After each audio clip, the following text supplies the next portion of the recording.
supaya mahu berdikari dan tidak mahu menyusahkan ibu bapa yang selama membesarkan kami. Tanpa berfikir panjang, suami terus mendapatkan bantuan rakan sekejap untuk mencari rumah sewa. Akhirnya kami telah pun mendapat sebuah pangsa 4 tingkat 2 bilik yang terletak di Tanjung Tokong, Pulau Pinang. Apabila telah menghubungi tuan rumah berkenaan, kami terus membuat bayaran pendahuluan. Tuan rumah tersebut tinggal di Kuala Lumpur dan dia menggunakan rakannya bagi urusan sewa rumah kami. Semasa dalam perbualan itu, tuan rumah ada memaklumkan bahawa sebelum kami tinggal di sini, sepasang suami isteri bekerja sebagai jururawat, manakala si suami bekerja sebagai tentera telah menyewa rumah ni dalam masa singkat 3 bulan. Dia juga ada memberitahu rumah ini sudah mempunyai beberapa barangan keperluan seperti set meja makan, sofa kecil, mesin pencuci pakaian dan rangka katil. Sungguh pun begitu, kami bersetuju dan mendapatkan kunci rumah daripada rakan suami. Misalnya bermula pada hari pertama kami melawat dan memasuki rumah tu. Alangkah terkejutnya apabila kami memasuki ruang rumah berkenaan. Rumah tersebut amatlah kotor, hapak dan kelihatan bersawang seperti telah lama ditinggalkan. Kata tuan rumah, pasangan tersebut baru seminggu sahaja berpindah. Sungguh aneh dan pelik. Tanpa berfikiran negatif, saya dan suami memulakan rutin mengemas rumah. Dimulakan dengan bahagian dapur dan seterusnya ruang tamu. Selesai sahaja di ruang tamu, saya memasuki ruang bilik utama di mana mempunyai rangka katil dan amari pakaian. Saya mula menyapu sarang laba-laba yang bersarang di bawah katil tersebut. Tiba-tiba, sedang saya menyapu di bawah katil, secara tidak sengaja, saya terasa seperti tertarik sesuatu. Dan alangkah terkejutnya saya menjumpai sebuah kotak kayu bersaiz sederhana kecil. Tanpa pengetahuan suami, saya telah membuka kotak kayu itu dan mendapati 5 buah naskah surah Yasin dan seikat punjut kecil kain kuning bersama buku Yasin. Secara tidak sengaja, saya telah mengubah kotak kayu berkenaan dengan niat kitab suci perlu disimpan rapi. Saya telah meletakkannya di atas amari di mana tempat asal di bawah rangka katil tadi. Kejadian pertama mula menguasai kami di malam pertama kami tinggal di rumah tu. 3 jam menunjukkan 10 malam. Kami berdua melelapkan mata di ruang tamu sahaja, memandangkan kami belum lagi mempunyai barangan perabot yang lengkap. Sedang kami nyenyak tidur, kedengaran bunyi kaca jatuh berderai. Lantas suami bangun dan membuka lampu. Alangkah terkejutnya saya dan suami. Kaca yang jatuh tu merupakan cermin kecil yang terlekat di dinding dapur.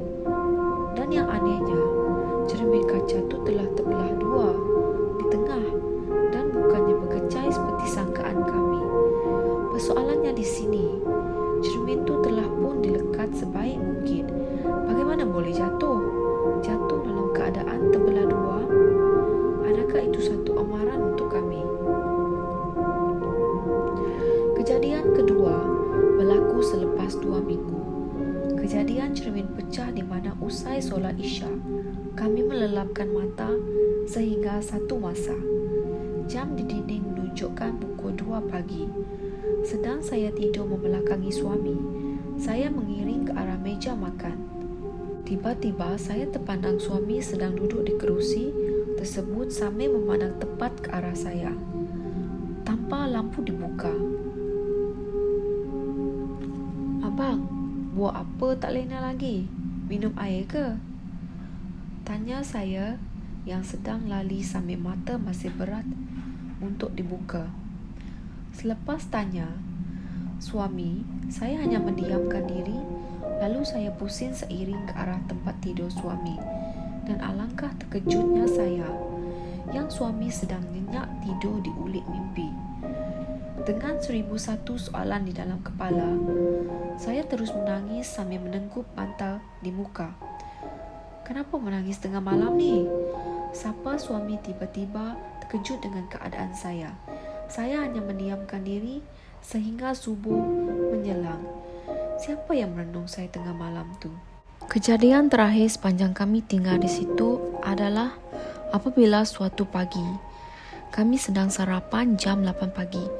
Tiba-tiba kami didatangi makcik lingkungan 60-an dari jiran tingkat bawah yang sedang bad mood dan meluru datang ke rumah kami.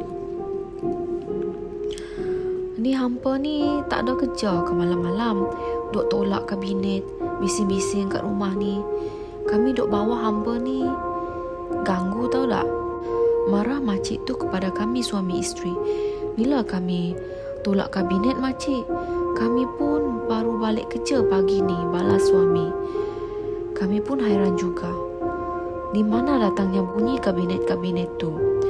Selepas kejadian tu, saya jadi pendiam dan jarang bergaul walaupun dengan ibu bapa. Kemungkinan dari kejadian pelik yang sering berlaku. Mak rasa hampa ni ada benda tak kena. Hampa ni tengah duduk kat rumah yang panas, cakap ibu saya. Kami masih tak faham. Selang sebulan, kami menyewa di sana. Ibu bapa saya tak pernah datang ke rumah sewa saya. Ibu saya mengesyaki saya dan suami sesuatu. Ibu saya bercadang menyuruh saya dan suami untuk berhenti menyewa dan keluar dari rumah berkenaan. Saya dan suami sekalipun tak pernah bercerita masalah kami. Cuma mungkin naluri ibu tu kuat menyatakan hal ni semua terjadi disebabkan rumah yang kami sewa. Setelah selesai pindah keluar, ibu mula menyoal kami segalanya dan kami menceritakan satu persatu hal yang terjadi. Ibu memberitahu kami bahawa rumah yang kami diami tersebut sebenarnya dijaga oleh penjaga. Tuan rumah berkemungkinan hantu raya. Oleh yang demikian, penjaga itu berani menyerupai suami saya. Penjaga itu berani menyerupai suami. Penjaga itu berani menyerupai suami saya. Selepas menyerupai suami, penjaga itu membuat selerak dalam rumah sebelum orang lain menyewa. Sebab tu semasa pertama kali kami memasuki rumah tu, kami berasa seperti ramai yang menghuni rumah tu.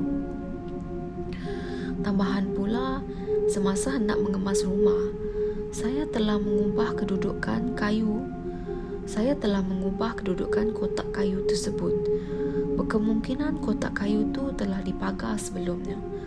Apabila tempat asal penjaga tersebut diubah, maka amaran-amaran yang tidak diingini berlaku.